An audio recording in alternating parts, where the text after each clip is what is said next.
അങ്ങനെ പ്രതിഷേധങ്ങൾക്ക് ഒടുവിൽ ISLന് വേണ്ടിയുള്ള ടെൻഡർ നിലവിൽ അഖിലേന്ത്യാ ഫുട്ബോൾ ഫെഡറേഷൻ അഥവാ AIFF പുറപ്പെടുവിച്ചിരിക്കുകയാണ്.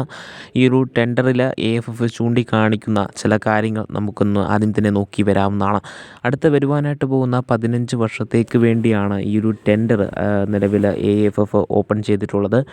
FSDL അല്ലെങ്കിൽ മറ്റേതെങ്കിലും ഒരു പുതിയ കമ്പനി ആയിരിക്കാം ഒരു പക്ഷേ അഖിലേന്ത്യാ ഫുട്ബോൾ ഫെഡറേഷൻ്റെ ഈ ഒരു പുതിയ ടെൻഡർ പ്രകാരം ISLൻ്റെ റൈറ്റുകൾ ഓൺ ചെയ്യുവാനായിട്ട് പോകുന്നത്.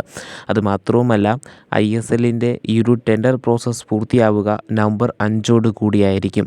അങ്ങനെ വെച്ച് നോക്കുമ്പോൾ ഒരു നവംബർ പകുതിയെങ്കിലും ആകാതെ ISLൻ്റെ എല്ലാ കാര്യങ്ങളും പൂർത്തിയാവുകയില്ല.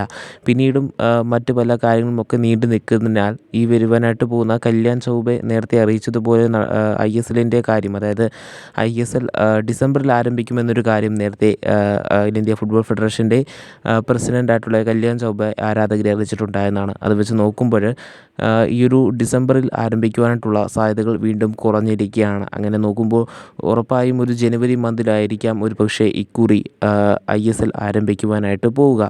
അങ്ങനെയൊക്കെ ആണെങ്കിൽ പോലും നിലവിൽ സൂപ്പർ കപ്പ് നടക്കുവാനായിട്ട് പോകുന്ന ഒരു സാഹചര്യമാണ് ഉള്ളത്.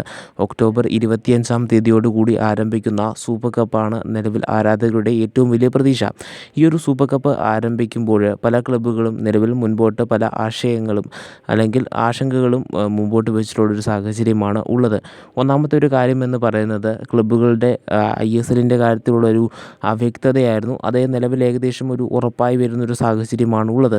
അങ്ങനെയാണെങ്കിൽ പോലും നിലവിൽ ക്ലബ്ബുകൾ മുൻപോട്ട് വെക്കുന്ന ഒരു ആശങ്ക എന്ന് പറയുന്നത് ടെലികാസ്റ്റിങ്ങിലെ പ്രശ്നങ്ങളാണ്. നമുക്ക് നിലവിൽ ലഭിച്ചിട്ടുള്ള വിവരങ്ങൾ പ്രകാരം ഫത്തോഡ സ്റ്റേഡിയത്തിൽ, അതായത് ഗോവയിൽ നടക്കുന്ന സൂപ്പർ കപ്പിലെ ഫത്തോഡ സ്റ്റേഡിയത്തിൽ വെച്ച് നടക്കുന്ന മത്സരങ്ങളുടെ മാത്രം ടെലികാസ്റ്റ് ഉണ്ടാവുകയുള്ളൂ എന്നാണ് അറിയുവാനായിട്ട് സാധിക്കുന്നത്. അതായത് ബാംബോലിം സ്റ്റേഡിയത്തിൽ വെച്ച് മത്സരങ്ങൾ നടക്കാറുള്ളതാണ് ഈ ഒരു സൂപ്പർ കപ്പിൽ. നമുക്കെല്ലാവർക്കും അറിയാവുന്ന ഒരു കാര്യമാണ്, ബാംബോലിം സ്റ്റേഡിയത്തിൽ വെച്ചും, അതായത് ഗോവയിലെ ബാംബോലിം സ്റ്റേഡിയത്തിൽ വെച്ചും ഇടയ്ക്കൊക്കെ ISL മത്സരങ്ങൾ നടത്താറുള്ളതാണ്. സോ ആ ഒരു സാഹചര്യത്തിൽ നിലവിലെ ഒരു ആശങ്ക വരുന്നൊരു സാഹചര്യം നോക്കുകയാണെന്നുണ്ടെങ്കിൽ സൂപ്പർ കപ്പിൻ്റെ ലൈവ് ടെലികാസ്റ്റുമായി ബന്ധപ്പെട്ടുള്ളത് തന്നെയാണ്. നമ്മൾ നേരത്തെ സൂചിപ്പിച്ചതാണ്. സൂപ്പർ കപ്പിൻ്റെ ലൈവ് ഫട്ടോഡ സ്റ്റേഡിയത്തിൽ വെച്ച് നടക്കുന്ന മത്സരങ്ങളുടെ ലൈവ് ഉണ്ടായിരിക്കുമെന്നാണ് അറിയുവാനായിട്ട് സാധിക്കുന്നത്. അങ്ങനെ വെച്ച് നോക്കുമ്പോൾ കേരള ബ്ലാസ്റ്റേഴ്സിന് ഒരു മത്സരം മാത്രമേ ഗ്രൂപ്പ് സ്റ്റേജിൽ ഫട്ടോഡ സ്റ്റേഡിയത്തിൽ ഉണ്ടാവുകയുള്ളൂ. ബാക്കിയുള്ള 2 മത്സരങ്ങളും നടക്കുക ഈ ഒരു ബാംബോലിം സ്റ്റേഡിയത്തിലായിരിക്കും. സോ ആ ഒരു മത്സരത്തിൻ്റെ ലൈവ് ടെലികാസ്റ്റ് ഉണ്ടാവുകയില്ല.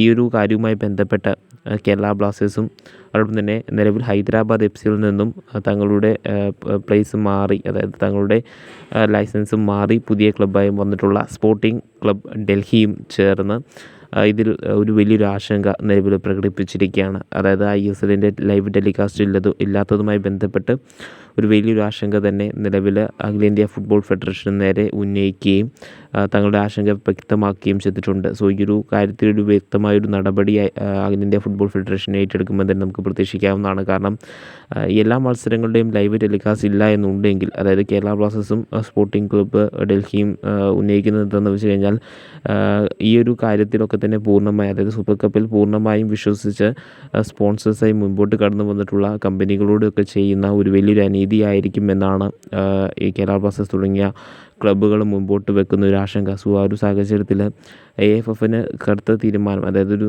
വ്യക്തമായി പറഞ്ഞു കഴിഞ്ഞാൽ ഒരു തീരുമാനം ഈ ഒരു സൂപ്പർ കപ്പിൻ്റെ ലൈവ് ടെലികാസ്റ്റുമായി ബന്ധപ്പെട്ട് ഉടൻ തന്നെ എടുക്കേണ്ട ഒരു ആവശ്യകതയാണ് നിലവിലുള്ളത്.